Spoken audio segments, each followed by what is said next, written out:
बिस्मिल्लाहिर्रहमानिर्रहीम। अस्सलाम वालेकुम स्टूडेंट्स।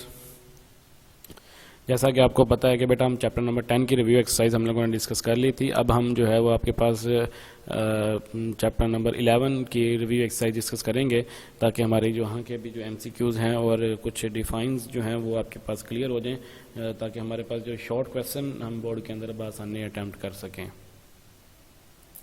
देखें जी, पहला हमारे पास है जी 4 centimetre long chords subtended as a central angle of 60 degree.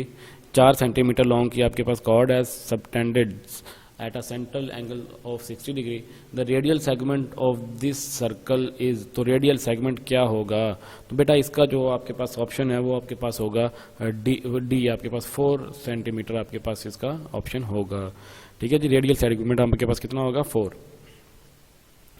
The length of a chord and the radial segment of a circle are congruent. कहता है कि कॉर्ड और रेडियल सेगमेंट की जो लेंथ है वो आपके पास सेम है। The central angle made by the chord will be, वो सेंट्रल एंगल आपके पास कितना बनेगा? वो आपके पास है जी 60 डिग्री। ठीक है जी, वो आपके पास कितना हो जाएगा? 60 डिग्री।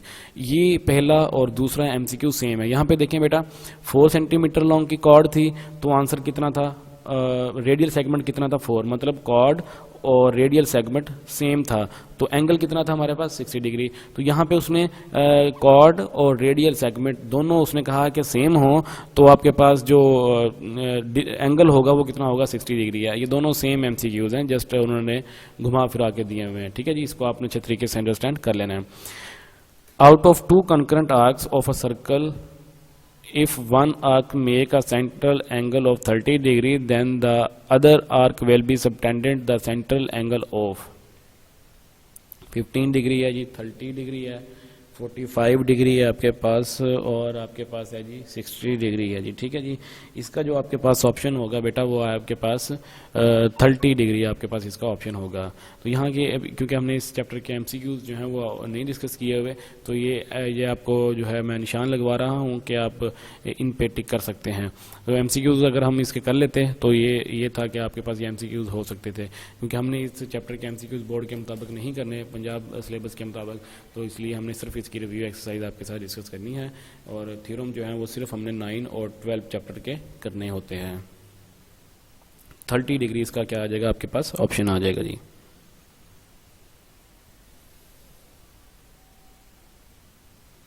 उसके बाद है जी an arc subtended a circle angle of 40 degree, then the corresponding chord will subtended at the central angle of, central angle आपके पास कितना हो जाएगा जी? 40 डिग्री आपके पास इसका आंसर हो जाएगा। A pair of chords of a circle subtending 2 concurrent central angle is, तो ये आपके पास हो जाएगा जी, आपके पास 5वें का ऑप्शन हो जाएगा जी, कंकरेंट आपके पास इसका ऑप्शन होगा। कंकरेंट है जी, इनकंकरेंट है, ओवरलैपिंग है, पैरेलल है, तो यहाँ पे आपके पास क्या हो जाएगा जी? कंकरेंट हो जाएगा। If an arc of a circle subtended at a central angle of 60 degree, then the corresponding chord of the arc will make the central angle of, इसका ऑप्शन आपके पास बेटा आ जाएगा 20 डिग्री, 40 डिग्री, 60 या 80, इनमें से हमने एक चूज करना है बेटा। तो आपके पास जो इसका ऑप्शन है वो 60 डिग्री बनेगा जी। ठीक है जी, 60 डिग्री इसका आपके पास ऑप्शन आ जाएगा।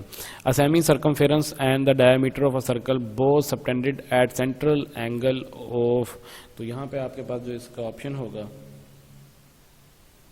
वो आपके पास होगा बेटा 180 डिग्री। ठीक है ना, ऑप्शन डिफरेंट आपको दे दिए गए हैं, उन्होंने 90 डिग्री दिया हुआ है, 270, 360 दिया हुआ है, तो आप लोगों ने क्या करना है बेटा? 180 डिग्री पे टिक कर देना है। उसके बाद नेक्स्ट है जी आपके पास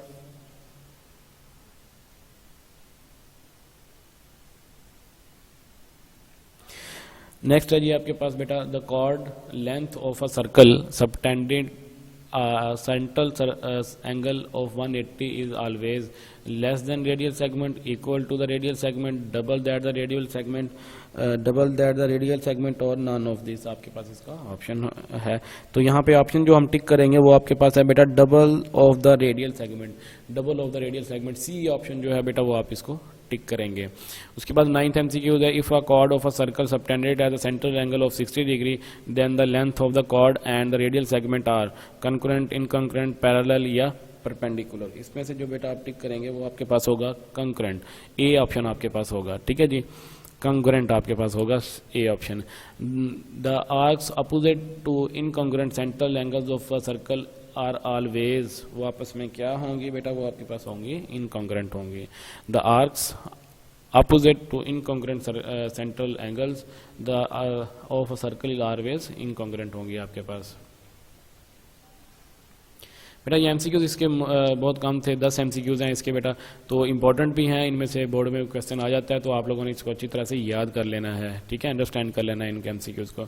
उसके बाद बेटा इस चैप्टर की कुछ इंपॉर्टेंट डिफाइन है, जिस तरह से सर्कमफेरेंस क्या होती है, और उसके बाद आपके पास है जी कॉर्ड क्या होती है, सेगमेंट क्या होता है, सेक्टर क्या होता है, ये आपके पास इसकी इंपॉर्टेंट डिफाइन है। इनमें से जो है क्वेश्चन नंबर 4 आता है एक बोर्ड के अंदर, उसके अंदर आपने 9 क्वेश्चन गिवन दिए होते हैं और हमने 6 अटैम्प्ट करने होते हैं, तो 6 की 6 हम वहाँ पे डिफाइन भी अटैम्प्ट कर सकते हैं। वो डिफाइन यही होती हैं चैप्टर नंबर 10, 11, 12, 13 में से आई होती हैं, तो यहाँ पे ये जो डिफाइन है इनका आने के बहुत ज़्यादा चांसेस हैं।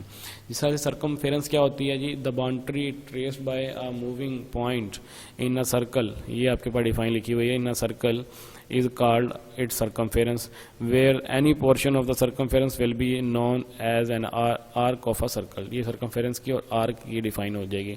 उसके बाद chord क्या होती है, straight line joining any 2 points of the circumference is called a chord of a circle। ठीक हो गया जी। the portion of a circle bounded by an arc and a chord is known as segment। Segment क्या होता है बेटा, एक cord और arc के दरमियान में आने वाला रीजन जो होता है वो आपके पास कॉर्ड कहलाता है। उसके बाद सेक्टर होता है, सेक्टर क्या होता है, ये 2 रेडियस और आर्क के दरमियान में आने वाला जो रीजन होता है बेटा, वो आपके पास सेक्टर कहलाता है। डिफाइन एक दफ़ा रीड कर लेते हैं इसकी, द सर्कुलर रीजन, ठीक है, reason bounded by an arc of a circle and it's 2 corresponding radial segment is called sector of a circle. वो आपके पास क्या कहलाएगा जी, सेक्टर ऑफ अ सर्कल कहलाएगा। तो बेटा ये इसकी इंपॉर्टेंट डिफाइन थी जो कि हमने की हैं अभी, तो इसको अच्छे तरीके से आप लोगों ने याद कर लेना है और इसको अंडरस्टैंड कर लेना है। इस तरह से हमारी जो चैप्टर नंबर 11 है उसका हमने जो है एमसीक्यूज और इम्पोर्टेंट डिफाइन आपके साथ डिस्कस कर ली हैं। उम्मीद करता हूं कि बेटा आप लोग इस चैप्टर को जो है अच्छे तरीके से कर लेंगे। बहुत ज़्यादा काम नहीं है इस चैप्टर के अंदर, मुख्तसर सा काम है, तो 2-3 डिफाइन है और इसके 10 एमसीक्यूज हैं, तो यहाँ से आप बासानी से 3-4 नंबर बोर्ड के लिए अपने बासानी से पिक कर सकते हैं, ठीक है, क्योंकि एक एमसीक्यूज आ जाएगा और एक डिफाइन, तो 3 नंबर तो ये आपके कन्फर्म हो गए यहाँ से। तो बेटा अपना ख्याल रखिएगा और अपना वक्त पर काम करते रहें। अगर कोई समझ नहीं आती है तो कमेंट्स की सूरत में आप हमें फीडबैक दें ताकि हम अपने जो है टीचिंग मेथड को बेहतर कर सकें। ठीक है बेटा, ओके, खुदा हाफिज़, अपना ख्याल रखिएगा।